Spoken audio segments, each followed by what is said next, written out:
Untuk mengetahui bagaimana kondisi dan juga lokasi arak-arakan saat ini sudah sampai mana, kita sudah terhubung bersama dengan Petrus Balapationa selaku kuasa hukum dari Lukas NMB. Selamat siang, Pak Petrus. Selamat siang, Pak Petrus. Bisa mendengar suara kami? Ya, selamat siang. Baik. Pak Petrus, tadi kita sempat mendengar ada insiden kericuhan pada saat proses iring-iringan dari jenazah almarhum Lukas NMB. Ini bisa Anda jelaskan mengenai kronologi kejadiannya, Pak Petrus? Jadi perlu saya klarifikasi dulu. Saya mendengar narasi tadi dikatakan bahwa ada semacam kerusuhan dari pendukung Bapak Lukas NMB. Itu belum bisa dipastikan. Baik. Karena dalam iring-iringan tersebut, kalau saya boleh sampaikan kronologisnya, ketika kami sudah keluar dari ruang VIP, dan di pintu keluarnya itu ada sekelompok massa mencegat mobil ambulans, dan kami tidak tahu apa kejadiannya, tapi kami lihat dari bis peti Bapak Lukas dikeluarkan, lalu massa memikul untuk berjalan ke tempat persemayamannya di kampus Sekolah Tinggi Teologia.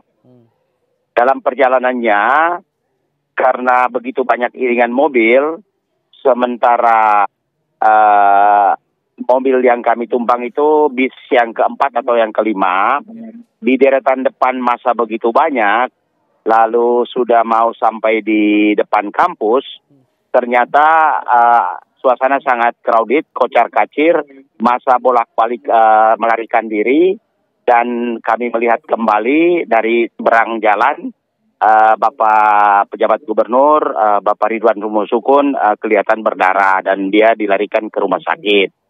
Beberapa saat kemudian kami melihat lagi ada mobil terbakar, sehingga rombongan kami tidak bisa tembus ke tempat persemayaman Bapak Lukas di kampus, dan kami akhirnya hanya mengikuti ibadah melalui live, dan sekarang posisi kami sudah di kediaman Bapak Lukas sambil menunggu iring-iringan dari Sentani. Sementara di kediaman Bapak Lukas sendiri, keluarga inti sudah begitu banyak. Begitu. Tapi apa yang kemudian menyebabkan tadi iring-iringan di mobil depan, ya sehingga membuat kondisi memanas sampai terjadi adanya kericuhan itu? Apa, Pak? Belum ada keterangan resmi dari pihak penyidik atau polisi yang mau menyelidiki kasus ini. Yang jelas, masa begitu banyak yang mengeluh-elukan Pak Lukas sepanjang jalan sehingga terjadi kericuhan. Tapi kami sendiri karena posisi saya kan di bis yang keempat ya, saya tidak tahu bagaimana kejadiannya. Hanya akhirnya kami tidak bisa bergabung dalam tempat ibadah. Apakah ada pihak keluarga dari Pak Lukas NMB juga yang terluka mungkin atau terdampak dari kericuhan tadi? Yang kami dapat informasi ada beberapa anggota polisi yang terluka karena begitu kami melihat Pak Ridwan berdarah, suasananya sangat crowded karena begitu banyak senjata laras panjang yang dikeluarkan, dan polisi kelihatannya mau melakukan penembakan, tapi kami tidak melihat apa-apanya. Beberapa orang kami melihat ada baju putih yang berdarah karena kami jaraknya dari bus. Baik, Pak Petrus, sebelumnya kami ucapkan turut berduka cita juga, tapi kami juga ingin mengetahui karena ini kabarnya begitu mendadak, informasi dari Pak Lukas NMB yang kemudian dikabarkan meninggal dunia. Mungkin bisa diinformasikan mengenai bagaimana kondisi kesehatan sehingga akhirnya menurun dan kemudian dikabarkan meninggal dunia. Suara Bapak terputus, saya tidak dengar. Ya, Pak Petrus, mungkin bisa dijelaskan mengenai kronologi kesehatan dari Pak Lukas NMB sendiri sehingga akhirnya dikabarkan meninggal dunia, Pak. Karena ini kabarnya cukup mengejutkan juga. Oh begini, tidak ada tanda-tanda Bapak Lukas gelisah karena saya dan tim saya, rekan-rekan saya, kami mengunjungi Bapak itu terakhir hari Jumat malam, kita sampai jam 10 atau jam 11, kami pamit Bapak, beliau biasa-biasa saja, ya. Hanya ketika kejadian tanggal 26 itu, beliau bangun dari tempat tidur, lalu minta turun berdiri sebentar, hanya berdiri kira-kira 2-3 menit, lalu adik yang menjaga itu namanya adik Pianus, Bapak Lukas minta supaya dibaringkan kembali, tapi sebelum dibaringkan, Bapak Lukas minta dipeluk. Begitu dipeluk, maaf saja, sudah tidak ada napas lagi. Padahal tidak ada indikasi kesehatan yang mengarah langsung tiba-tiba meninggal begitu, Pak ya? Yang istilahnya drop atau gelisah atau maaf sakratul maut itu tidak ada. Tidak ada sama sekali, tidak ada tanda-tanda. Keterangan Tidak dari ada pihak tanda dokter sama bagaimana? Keterangan medisnya Pak Petrus? Ya, karena selama ini kan yang kami tahu kan beliau komplikasi ya, jantung, ginjal, dan stroke. Gitu.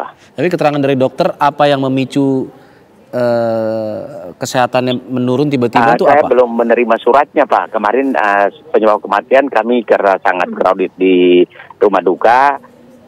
Suratnya saya sendiri tidak pegang, mungkin rekan-rekan saya yang lain. Karena saya selama di rumah sakit hanya KPK yang menghubungi saya untuk beberapa hal tertentu.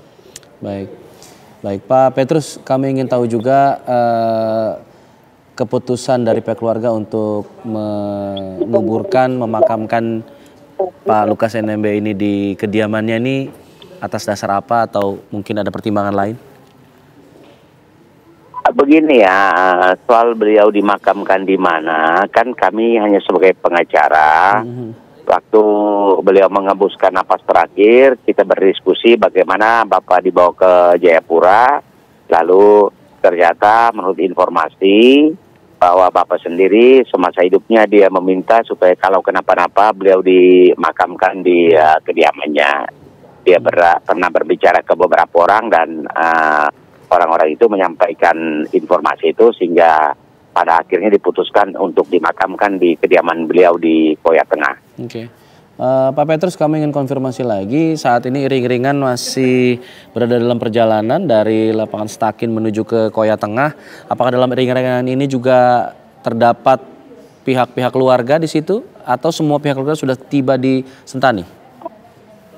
Begini, karena tadi kan kami rombongan Jakarta itu ada beberapa bus, sehingga rombongan yang tidak sempat bergabung di kampus, kita akhirnya langsung ke Koya karena crowded sekali. Tetapi tadi ibadah di kampus, saya melihat ada putra-putra Bapak dan Ibu Lukas juga bergabung di situ. Sementara kami rombongan yang lain dan keluarga lain, karena bis yang disiapkan oleh bagian penjemputan protokoler atau apa ada 5 atau 6, dan karena bis mereka lebih duluan sampai, sementara kami kan di belakang. Nah, sesudah kericuan sangat crowded dan karena polisi memegang senjata dan massa lari kocar kacir, kami tetap dalam bus lalu hanya mengikuti ibadah melalui live, dan setelah selesai kami putuskan untuk kami langsung bergabung di Koya, dan sekarang mereka dalam perjalanan dari kampus Gidi untuk ke kediaman Bapak Lukas di Koya Tengah. Oke, Pak Petrus, sebelum kita jeda, saya ingin tahu juga mengenai, ingin menyinggung sedikit masalah hukumnya yang sudah dibatalkan demi hukum karena sudah meninggal dunia. Tapi apakah ada tindak lanjut dari pihak KPK mungkin terkait aset-aset dari Pak Lukas NMB sendiri itu seperti apa, Pak? Begini, dalam putusan perkara yang sudah diputuskan itu, aset-aset Bapak Lukas itu disita dalam perkara TPPU. Karena perkara Bapak Lukas yang diputuskan sekarang itu hanya menyangkut gratifikasi. Sementara menyangkut aset TPPU, karena dengan meninggalnya terdakwa, menurut pasal 77, maka gugurlah penuntutan itu. Pasal 77 KUHP dan Pasal 83 KUHP yang menyatakan gugurnya menjalani putusan pidana. Lalu kalau sekarang aset disita, kita tidak tahu apa legal standing, katakanlah KPK merampas aset itu tanpa status. Baik, artinya tidak ada lagi kewenangan KPK untuk menyita aset-aset tersebut. Seharusnya ya, KPK berbesar hati mengembalikan karena KPK tidak bisa membuktikan proses TPPU-nya. Harus berbesar hati. Mengembalikan apa yang sudah diambil KPK dan sekarang statusnya dalam sitaan, tetapi kalau kita bicara aturan-aturannya bahwa sesuatu barang bukti harus dengan ketetapan hakim. Sementara orang yang harus diadili karena pasal 77 KUHP dengan meninggalnya, maka gugurlah proses penuntutan itu sendiri. Ada berapa jumlah total aset yang diminta untuk kembalikan dari pihak keluarga? Yang jelas itu rekening pribadi Bapak Lukas, rekening Ibu Lukas dan putranya, dan beberapa emas. kami belum membaca detail dokumen yang berdasarkan surat penyitaan, tapi seingat saya rumah Koya disita, rumah Santa Rosa disita, tetapi dalam putusan Pak Lukas dalam gratifikasi status barang-barang itu tidak dinyatakan apa-apa oleh hakim. Baik, terima kasih Pak Petrus sudah bergabung bersama kami dalam Breaking News TV One selaku kuasa hukum dari Pak Lukas NMB. Selamat siang, Pak Petrus. Selamat siang.